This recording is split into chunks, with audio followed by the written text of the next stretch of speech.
lot of learning styles and a lot of levels of preparation. That's another big issue. Because not all of our students come in equally prepared to handle everything. The instructor helped me take a role in my own learning by encouraging questions or other forms of participations appropriate to the course. Active learning. Active learning. We'll talk more about what that is in a minute. The instructor was well prepared for each class meeting. The instructor was available. So if I have questions over the weekend, the instructor will get back to me. But again, I give my students my expectations. I tell my students, first day of class, by the way, I probably won't answer your email messages on Saturdays or Sundays. Those are my days to rejuvenate, to rest, and I will do my best. Maybe Sunday evening I start ramping up again. So if you send me that desperate email message at 11 p.m. on Friday, chances are good you won't hear back from me until Monday morning. If it's a real emergency, be clear about that. If it's the weekend before a test, yeah, I will invest time on the weekend to answer those messages. Okay? But remember that we both, I didn't sign up to do this 24/7. Okay? All right? And it's not that I don't do my job conscientiously, but there are some boundaries. And we never had those. I remember a colleague of mine at Cornell when I was in graduate school. I said to him one morning, I said, why do you go so early on Saturdays? And he says, I have office hours. I said, you do? He goes, yeah. I said, what are your office hours? He says, my office hours are 8 to 10 Saturday morning in the Applied Math building. And I said, wasn't that locked on the weekends? He goes, oh, yeah. So he had his office hours on Saturday morning at 8 o'clock in a locked building. He went into industry. He didn't go into teaching. Look at number 6. When we evaluate faculty, we look at 1 through 5. Number 6 is one we've put in there because students like to recommend. But notice what follows number 6. Why? What are some of the reasons why people give high recommendations to faculty? They're easy. They're easy. Easiest they ever got. What else? What other crazy things do you think we see? And challenge you to go above what you might expect from yourself. Yeah. So I think he's great. He challenged me. Very big. I might get a 5 from both of these guys, but for very different reasons. We've had. Why do I give 5? He's fun. One of my. He's easy on the eyes. I remember that one. But there are those people get high ratings because they're good looking. Who knew? And they couldn't help the things students from undergraduates especially, the things they write, they're fabulously funny. I could write a book, but then that would be unprofessional. But we want to know why. Also, if you give somebody a bad rating, I would not recommend this person. Why not? And we have all sorts of things from never showed up for class. I better believe I pay attention to those. And I want to find out what the heck is going on. Or unfair. Well, I've always got to read unfair. You will, no matter how good a teacher you are, I guarantee you will get some people who don't connect with you. They don't like you. Because you're too charismatic, or you're too funny, you don't take yourself seriously enough. Or, you think you're so helpful, but maybe you're not as helpful as you think you are. Not that I ever heard that one. Okay. You got all sorts of things going on. I remember when I applied for my job here 20 years ago, I was doing a year at Syracuse University, and I taught a class of 120 students, intralinguistics. Who knew a class for intralinguistics could be so big? And there was one student who took the evaluation. It was the old Scantron days. He ignored it, and he or she had written in big letters just across the front, Dr. Silva needs to change his attitude or lose his job. That's all they wrote. So when it came time to apply for the job here, I had that stack of teaching evaluations, and that one happened to be right up top. And I thought, why don't I just pull that one out? But no, A, that's dishonest, and B, it was the only really bad evaluation I got. I had about 100 other really good evaluations. I learned that lesson very early on. I can't make everybody happy. You will not make every student happy. But what you want to do is find ways in which to try to connect with everybody, to give everybody a chance to participate. Does everybody in this room feel like I've looked at them at least once? Yes. That's important. to make sure that every student walks out of every class feeling as if the professor has looked him or her in the face at least once. Because again, it's building this relationship.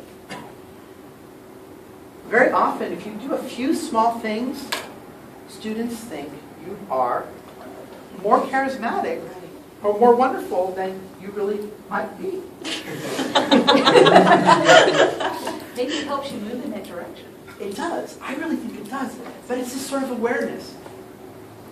Here's a premise I want to put in front of you. Can I ask you a question Oh, go ahead. about the looking in the eye? That's something I usually do fairly well, but once in a while I'll walk out and go, I didn't really look at the back of the class or this part of the class. Is there a way you can kind of remind yourself, look around? No, I'll do this. I do this a lot. I walk through the class. Yeah, I do that too. The one thing that would kill me, above all as a teacher, is if you nailed me to the floor. I think I would cease teaching. I couldn't do it. And I've had students who say that it's really hard to be in a classroom with me because I never stop moving. That's good. I think it's an engagement thing. You just have to get used to it. I'll tell you one thing that I do in a class this size. If you were in my class this for the first day, I find out from each of you what do you want to be called in class. My name is David. I always go by David. I do not respond to Dave. I never have. I just don't. I don't respond to Davey unless you're my grandmother. If you're my grandmother. But I ask them what they want to be called. I come back the next day, and I come with cards in which I put those names on cards, and I hand them out. And the first couple of class meetings, I'm looking at name and face, name and face, name and face, name and face. I collect them at the end of the day. As the students come in the next class, as they're coming in, I try to give the right card to the right person. I do this every day until I get it right 3 times in a row, every single student. I usually get it right in about 2 weeks. That is one of the most powerful things I've ever done, because now I can say, well, and I don't know your names. What is your name? Meredith. Hi, Meredith. I can say, in class, we're having a discussion. I'll say, well, wait a minute. What do you think, Meredith? You're not just, hey, you in the back row. What is your name, by the way? Os. Os? That's right. Okay, got it. Os with a long. Os. Os. With a long O. Yes. Uh-huh. As opposed to os, which probably means something else. There are advantages to being a linguist. You know, there's a billboard out there. I don't know if you've seen it for Texas Wesleyan University. It says, where your name is not, hey, you in the background. Okay? And what they're doing is they're playing against us at UNT. Because UNT's boasting the biggest alumni group. Great big classes, great big university. We have football. Oops. Oh, sorry. I didn't say that out loud. We don't have football. But look at what they're trying to build through billboards. They're selling relationship. Now, can you do that with a class of 60? You can't. It's more difficult. You can learn what majors they are in. So if they're social psychology like you are, you can try and figure out, okay, this group, teach them a certain way, make sure you get them. These are in clinical, these are in nursing. I try to do that as best I can. I try to do projects in which, whenever I do a project in my intro class, I always require that the student connect what they're doing to their major or their intended major. Because language basically shows up in everybody's life. That's the nice thing about being a linguist. We will always have jobs, so long as there's always language. These are important things to keep in mind. But I want to ask you a premise. That's where I was headed, right? Here's the premise. Some people are born teachers while others are not. Some people are just naturally born teachers and other people are not. Do you think that's true? No. 10 days now. Perfect. Yes and no. No. Yes and no. No. 10,000 hours, Malcolm Gladwell. Put in practice, get better. Go to training sessions at UT San Antonio, UT Arlington. I want to argue along those lines that teaching is a skill. It's a skill. And there are many ways to talk about skills, but I think that there are 4 fundamental components of any kind of skill, the development of that skill, and the application of those skills. First of all, you need to know stuff. Okay? So, in order to be able to engage in a skill or apply a skill, you need to know something that's going on.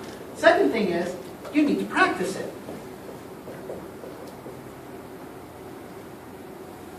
You may know something about a skill, but if you don't practice it, chances are you're not going to get better at it. The third thing is commitment. You may have knowledge, you may sort of practice, but if you're not committed to practice, you're not committed to recuperating that knowledge and rejuvenating that knowledge and updating that knowledge, your skill is going to start to get flat. You will get rusty. It's like that. In my discipline, certainly true about languages. If you don't use a language, you lose it. Use it or lose it. Okay? I can tell you, 20 years ago, my Korean was pretty darn good. My Korean, not so good these days. Okay? And then there's the one that nobody likes to talk about. Talent. There is an element of talent when it comes to developing and employing skills. I think this is where we get the difference between sort of natural-born teachers and those who have to work harder at it. If you have an abundance of talent in anything, it's easy to have commitment because you're good at it.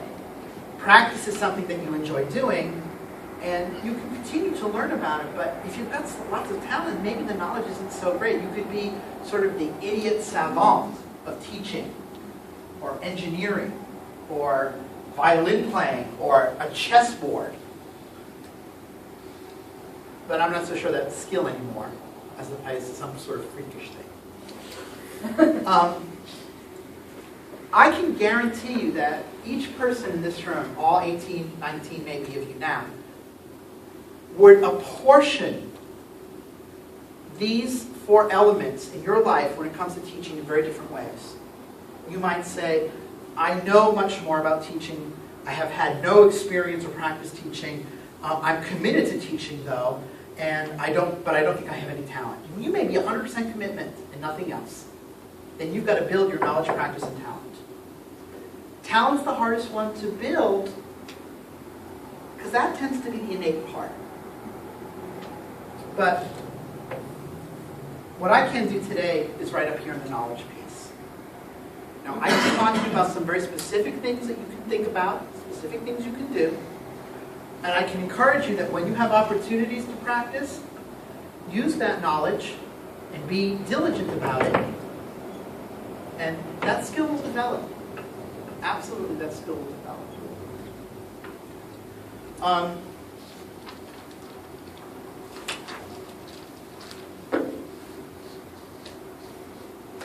So let's talk a little bit about this phrase that came up earlier, active learning. How many of you have heard the term active learning? Okay. How many of you have heard me talk about active learning before?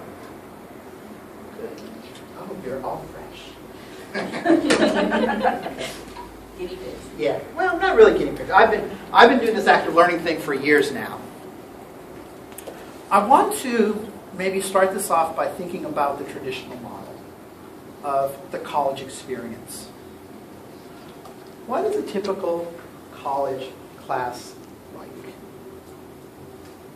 Show up, you receive a lecture, there's not much interaction outside, it's just thrown at you into your ears and you leave. So, you show up, you sit quietly.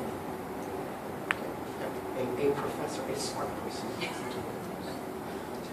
This person talks at you for 50 minutes. When the time is up, you all pack up your things and you go.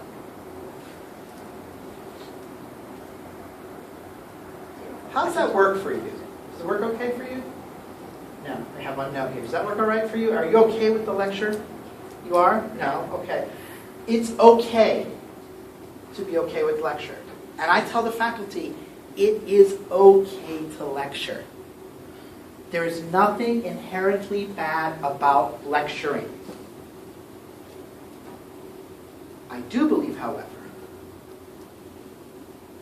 that using only lecture to teach is like building a house and using a hammer to do everything.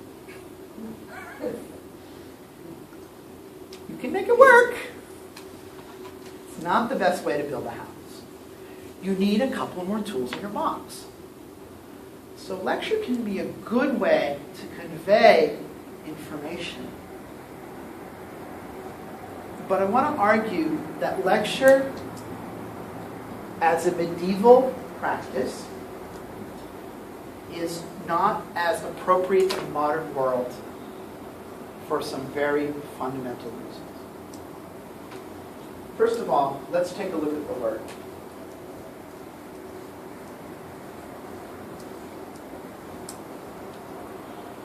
The root of lecture is the Latin word to read. The lecturer was the person who read.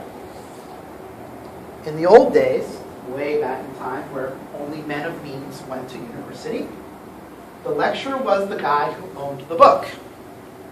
He stood at the front and he read the book, and the other students very dutifully wrote down as fast as they could everything they heard, so that at the end of the term they would have as faithful a representation of that book in their notes as what they heard. And university degree was all about having all of those notes, all of that knowledge, and then taking it somewhere else, and then you becoming the lecturer, the reader, and you read to another generation of people who would very dutifully copy this down. This is like some very glacially speeded Xerox machine. Generation after generation, copying knowledge down from one group to the next, sometimes adding a few notes and ideas, but sometimes keeping it intact. It is a very inefficient way to transmit information. We're beyond lecturing. Basically because we don't need to. Why? We have these things. Now, a lot of people will jump up and down and say, access to information is a ridiculous thing on which to base an education. I firmly disagree. If you don't acknowledge the fact that knowledge is ubiquitous, facts are ubiquitous, I can learn almost anything you need me to know as a fact on this device within 60 seconds, then there is no need for lecturing. All you need is a decent 4G connection, Siri, or Galaxy, my account. And you ask Galaxy your questions, and she'll answer you like a faithful dog. She'll go out there and she'll try to track down the information, maybe from, Wolfram Alpha, or if she can't find it, she'll say, I can do an internet search for you. The information is easy to get. Information is cheap. Information is not education. So, what I try to encourage faculty to do these days, back off on the lecture. Here's the tricky part.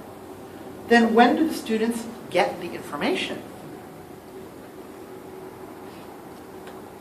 You tell me. If I'm not going to lecture facts at you anymore, how do things have to change? You have to build some kind of foundation of what they should start to learn before advanced things. So maybe not like a full just out of the book, but just start with like the basics and gradually build to a flight level. Okay, so part of this has to do with expectations. I have to change the expectations. The old expectations are you walk into the classroom, you each have a basket, the basket is empty. Empty basket, empty basket, empty basket, empty basket. I walk into the classroom, I've got a basket full of knowledge. And what I do is I spend 50 minutes throwing things in your baskets. Right? And at the end of the class, you come out with a basket full of stuff. And then we repeat this 3 times a week for 15 weeks and call it a semester. Okay? Let's wrestle with that metaphor. That knowledge is a thing that I transfer from my brain, my basket, to your brains, your baskets. Why doesn't that metaphor work? What's wrong with that metaphor? There's a couple of points I want to point to, but I want you to think about it. Students have stuff in their basket. Abso-freaking-lutely. That's the number one thing. If you think your students walk into your class with an empty basket, you're nuts. They have stuff in the basket. You all walked in today with stuff in your basket. And do you know why I know that? I've been asking you throughout this talk, what do you think? What's your idea? What's already in your basket? So students come with stuff in their baskets. Now maybe the stuff in the basket isn't good. Maybe some of it's defective, maybe some of it's weird, malfunctioning and malshapen. Who knows what's in the basket? But there's something in there. One thing that you can do as a good instructor is to set a very clear expectation that when students come to class, no empty baskets are permitted. So, very specific thing. Create manageable reading assignments and hold your students to them. Period. Create manageable reading assignments and hold your students to them. How do you hold your students to them? Ask. You ask questions. You find out. You start the class by sort of assessing, taking the temperature. Who did what reading? You might be as simple as, okay guys, be honest, how many of you completed today's reading? And when you see all the hands go up, you have a certain kind of class. Let me tell you what I've done in my classes in the past. I would tell my students that several times during the semester, typically about 10 or 11 times during the semester, I would give them reading quizzes. Reading quizzes were always 5 questions. They were always multiple choice, fill in the blank, or something of that sort. Really simple format. They were about what they had to read. They were always given in the first 3 minutes of class, so you had to be there on time.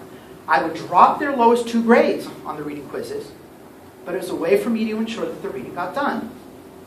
I always put reading quizzes on the days where the reading I knew as the teacher was particularly difficult, which meant that they read it and spent time with it. These reading quizzes, folks, these were not in-depth essays. It was, sometimes the first question is, the title of the article that you read was. You have students who would get that wrong, because they haven't even opened up the article. Okay? Really basic questions. When a student flunks the first 3 reading quizzes, I know there's a problem and I can address it early. Hey, you haven't been doing well on the reading quizzes. I mean, you're getting 2 out of 5, 2 out of 5, 3 out of 5. What's up? Well, Dr. Silva, I don't have the book. Why don't you have the book? I don't have the money. Okay, what are we going to do? We find a copy of the book, we go to the library, we fix the problem somehow.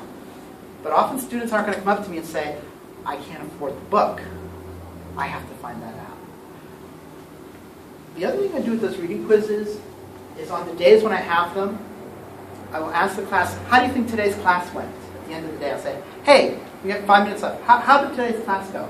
Invariably, they'll say, oh, we had a great discussion. I learned a lot. I said, well, why do you think that is? Well, we all did the reading. So I would say, okay, then I need to give you a reading quiz every single class. What do you think the answer is? No, don't do that. Okay, so here's the deal. You do the reading anyway, and I won't give you a quiz. That usually works for 2 classes. And then they forget. Right? But by then, guess what happens? Another reading quiz. But notice, again, what I'm trying to do. I'm continuing to build that relationship. I set this expectation. You can't come to class with an empty basket. Another thing that you can do, at the very beginning of class, ask them to show each other what's in their baskets. Hey, okay, take 5 minutes and talk to your neighbor about the reading. Go. Or maybe you have to be more direct. Ask your neighbor what's the thing they didn't get the most in the reading? What was the muddiest point? Go. 2 minutes, that's it. Then you say, okay, who wants to volunteer? What did you talk about? What did you talk about? What did you talk about? And I can, within 5 minutes, get a sense of what was the hardest thing about the reading, what they didn't get. It starts my lecture. But there's something kind of freaky about this as a professor. Because if I show up with my notes already prepared, and I do all this stuff, what happens if it doesn't go according to my plan?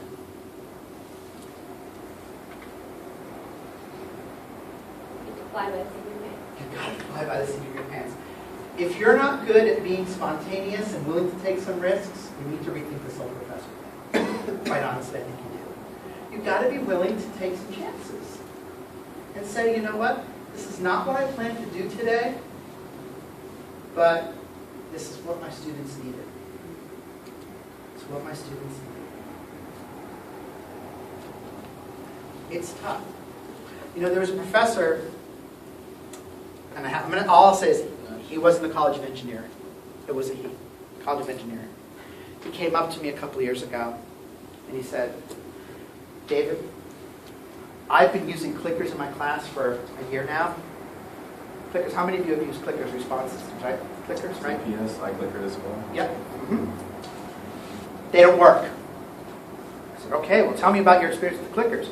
Well, I come into class and I have a quiz, and I give them the quiz of clickers, and they click in, and they don't work. I said, well, what do you do with the information from the clickers? He goes, oh, I mean, I just collect it, and it's like a grade, and then I lecture. Unclear on the concept. Response system. And we're back to, again, this word, relationship. Finding out how students are doing in informal and formal ways. A quick little quiz. At the end of a class, how many of you have been in a class where the professors handed out index cards and said at the very end, everybody write down the one point in today's class that they didn't get? How many of you have ever had that experience? 1, 2, I'm very sad. It's such an easy thing to do. It's called muddiest point. Muddiest point.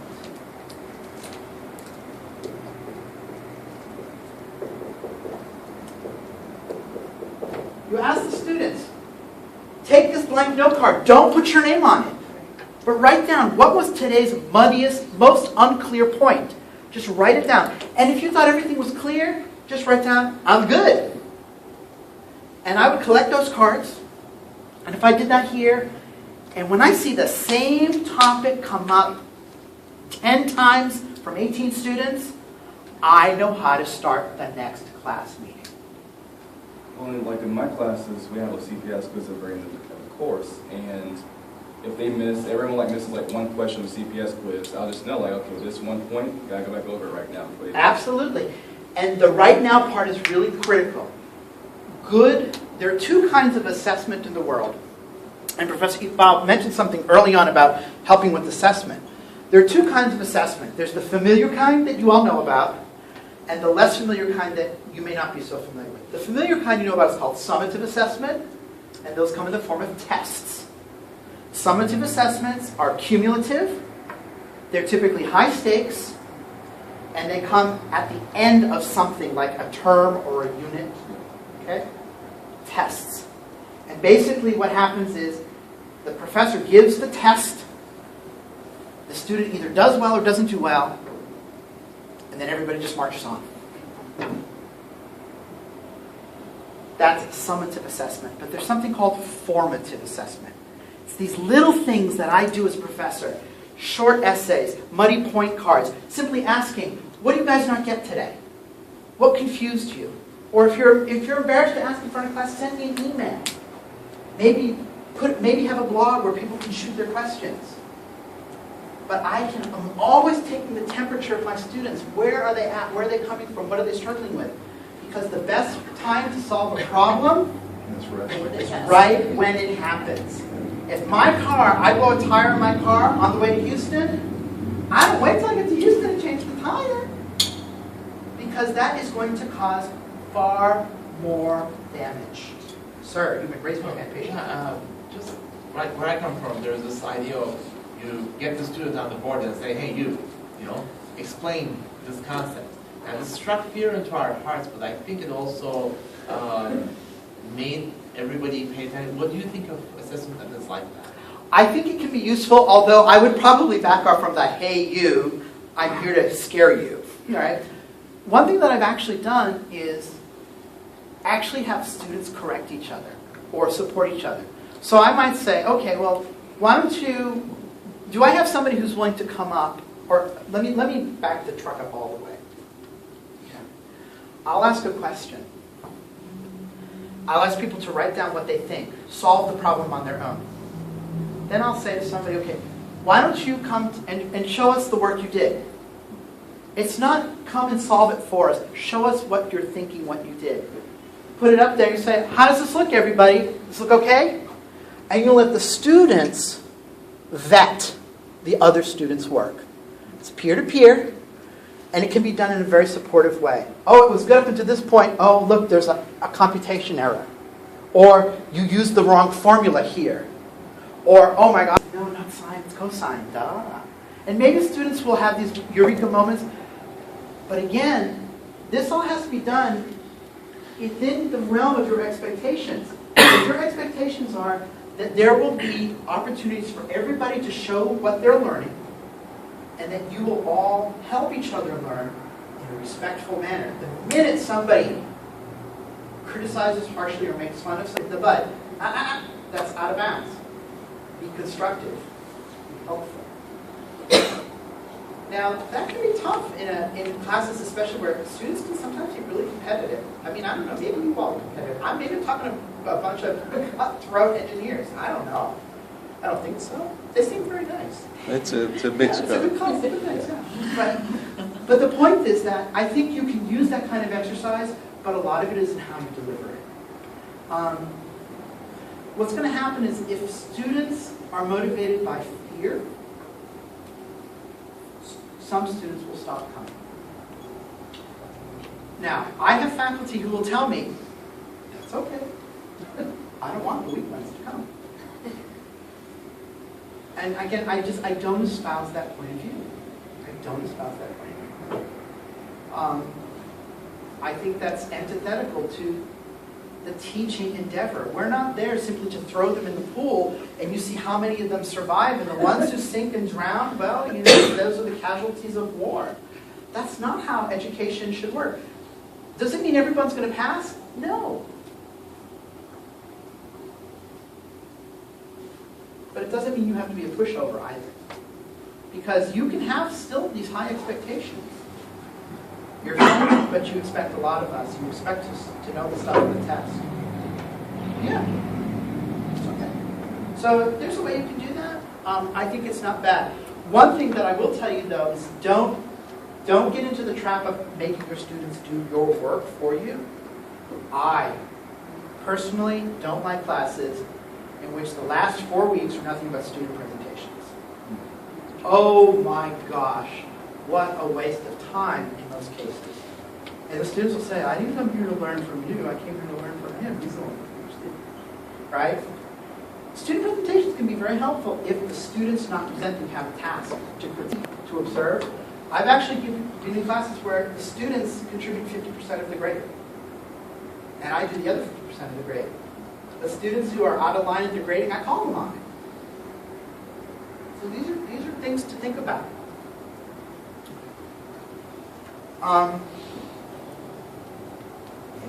Excellent.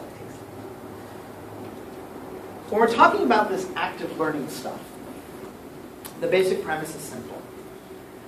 Knowledge isn't this commodity that I walk around with in my basket, and by virtue of my benevolence or my professional commitment as a teacher, I simply hand out to students like